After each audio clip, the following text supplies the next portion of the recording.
There is so much Jump Force to talk about. 2 characters got accidentally announced. We now know the latest Naruto character's moveset. Also, we got some screenshots to see how good they look in game. Yugi Moto's moveset was revealed, and character customization has more customization than you thought. My name's Globku, and I don't know what the title of this video is because we're gonna be talking about all of that. To quote PewDiePie, Bandai did an oopsie. So Bandai Namco was running this Facebook and Instagram ad for Jump Force, and there were 4 panels in total which made this huge banner when they were all put together, and apparently Jotaro and Dai are both in it. Jotaro from JoJo's Bizarre Adventure and Dai from Dragon Quest, if you didn't know. These characters were not previously announced. So this is a very curious way for Bandai to announce characters accidentally. So it's time to update my prediction. If you remember correctly, I said 45 characters total plus the originals, but in the prediction video I said 50 characters just so we can have fun with predicted characters. Now if I'm actually being serious, I'm still on the 45 character wagon, and my prediction actually looks like this. So the Naruto characters, most of them were wrong, but both Jotaro and Dai are correct. No one can call me crazy for predicting Dai anymore, so that's something. Now the Naruto characters are wrong because recently Gaara, Kakashi, Kaguya, and Boruto were announced, and now V-Jump magazine has actually released a bunch of movesets which include the movesets for these characters. And also the website was updated with some screenshots, so I'm gonna be showing the screenshots as we talk about each abilities. And all these abilities were translated by Griffin Station here on YouTube, so if you want to see all the abilities, make sure to check them out. I'm just gonna cover the highlights here. First up, we have Gaara with Sand Showers,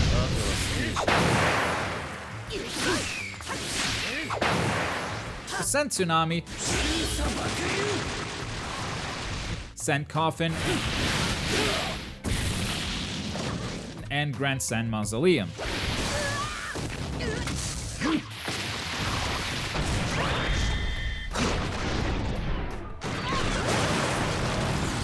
This screenshot is probably the Sand Tsunami, this one is probably the Sand Coffin, and I don't know what the Shukaku is doing there, but maybe it's a part of his Grand Sand Mausoleum ultimate animation. Overall, seems a bit reminiscent of the Storm game's loadout. Next up, Kakashi with Lightning Blade. Kamui Shuriken, not sure what this is, maybe he throws some shuriken, makes them disappear with Kamui, and then hits the opponent from behind. Lightning Style Shadow Clone, potentially a counter ability here. And then Kamui Lightning Blade, which is a Susanoo ability. And we have the Susanoo screenshots to prove it.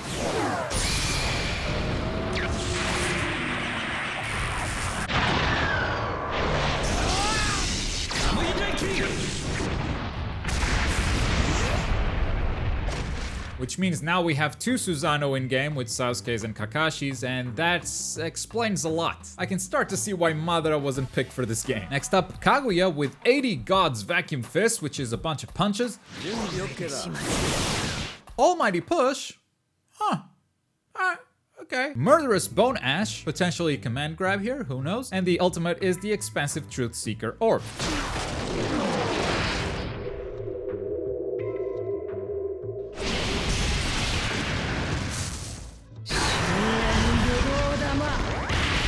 Screenshots also revealed a new stage, which is the Konoha village. Unlike most of the other stages, which seem to be taking place in the real world with some elements from the anime world, this one seems the opposite. This seems to just take place in Konoha, and there's a big band in the middle of it. So it doesn't look like it is in London, it just looks like London came to Konoha, sort of. And that's kind of interesting. That might be some hint as to where the story is going. Speaking of movesets, Yugi Moto's was also revealed, and boy, this one is a very curious one. I think this explains a lot about why he wasn't playable in the previous betas, because he seems super unique. His abilities are Dark Magician's Attack, Dark Magician Girl Summon, and Draw a Card. So Dark Magician's Attack seems pretty straightforward, but Dark Magician Girl Summon, like, is this a passive? Does he summon Dark Magician Girl and she automatically attacks next to him? Or is this like a switch? You summon Dark Magician Girl and your moves suddenly change. More importantly, the last ability is Draw Cards. This could mean anything. Personally, I can see this being a little bit like Gon's Janjanken, where first you activate the ability and then you can press either square, triangle, or circle to throw a different attack. Draw card could be similar, where first you activate the ability and then you choose the card that you're gonna throw. But of course, that's just speculation. Either way, it seems that he has 2 abilities that seem to work very differently from everyone else, and especially this draw card seems very mysterious. I'm looking forward to knowing more about it. Honestly, if you give me a character that plays completely different from everyone else, that's the best case scenario. Jump Force already has too many characters that handle very similarly. Also, speaking of screenshots, 2 hours ago. I forgot to include this. Galena will also be playable. Galena is one of the original characters. Kane was already confirmed to be a playable character. Now Galena is as well, which means 2 of the original characters are now confirmed to be playable. My prediction is 45 characters plus originals, which makes 47 so far. I was thinking of animating the numbers and them coming together, but I was probably too lazy to do that. Finally, new information on character customization. I can't tell you if they've gone too far with this character customization stuff or if it's just too hard to understand from these screenshots. Maybe by the time the game comes out, it will actually be super simple to understand this, but for now, there's a lot to customize our characters with. Okay, so PS360 HD2 has got some screenshots for character customization, and we're gonna go through them. First up, you can change elements for specific abilities. You can see the Kamehameha is selected here, and you can select the element beneath it. And there are a total of 6 elements. I'm gonna say the first one is fire, then electricity, then ice, then I have no idea, dude. Maybe wind, darkness, and light. Who knows? But you can see that you can change the element on specific abilities, which means potentially you have 4 different elements for 4 different abilities. How do these elements impact gameplay? Absolutely no idea so far. There's also something called ability skills that you can see at the bottom there, and we're gonna dive deeper into it soon. First, let's talk about the support skill, which seems to be a passive that you just equip on your character, and the one that is selected is the most boring of them all, which is just constantly having more attack power. That's it. You equip that and you just deal more damage. Next up, we have a list of ability skills, which are the skills that you can equip on the specific abilities on your character, and the one that is selected temporarily raises your attack, and it activates whenever you use an ability. There's a bunch of other abilities you can see on the list, like physical resistance, elemental resistance, mobility gauge recovery, etc, etc, etc. And then it goes back to the ability screen where you can see underneath it that you can configure abilities, elements, and ability skills, which sort of confirms what we were talking about just now. This time the Kamehameha has a different element attached to it,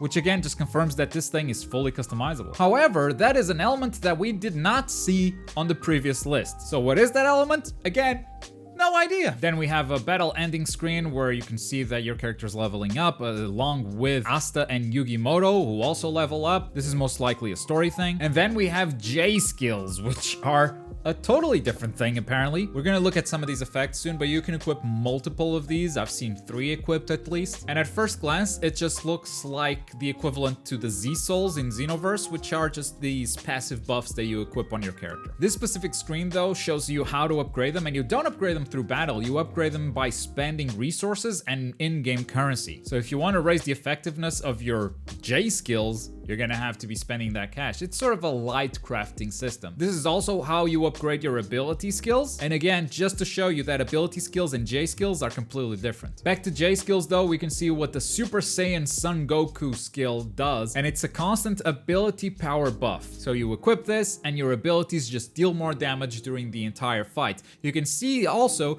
that Yumin Krillin and Bai Everybody are both also equipped, which confirms that you can equip multiple J skills on your character, as you can see by this next screenshot right here. Have they gone too far with character customization? I don't know. Honestly, it's a little bit confusing right now because we're not being taught anything. We're just being dropped into these screenshots. But the system itself seems inspired by Xenoverse, and I mean, very much inspired by Xenoverse. And that comes to no surprise. The lobby itself is very Xenoverse-like, so I definitely expected the Xenoverse influences to go beyond just the lobby and the game structure. Apparently, character customization is also following the Xenoverse trend. And if Xenoverse is any example, the customization isn't that hard to understand.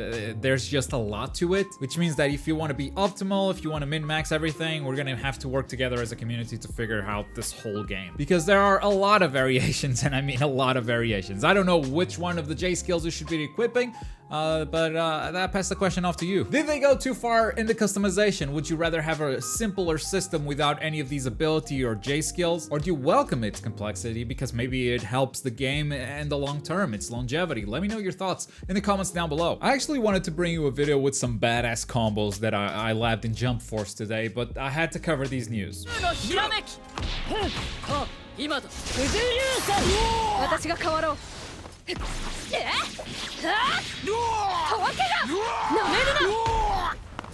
But that combo video is definitely coming in the future, so make sure to subscribe if you haven't yet, because you'll be seeing some neat combos. But as always, thank you very much for watching. My name's Globku, and I'll see you guys next time. Boy.